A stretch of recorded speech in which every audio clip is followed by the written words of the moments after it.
আসসালামু আলাইকুম এভরিওয়ান। ঘরে যদি 2 টুকরা মাংস আর 2টা আলু থাকে তাহলে খুব সহজেই এই নাস্তাটা বানিয়ে নিতে পারবেন।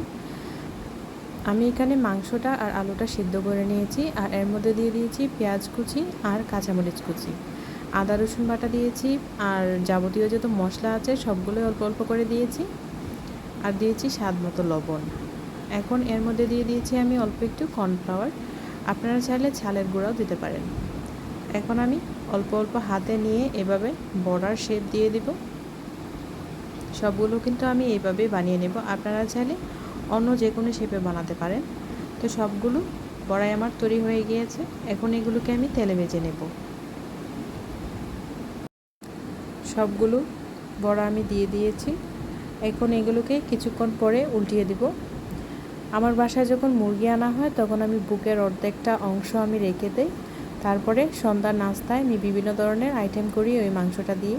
আপনারা চাইলেও কিন্তু এইভাবে রেখে দিতে পারেন। তো বড়াগুলো আমার তৈরি হয়ে গিয়েছে, এখন এটা উঠিয়ে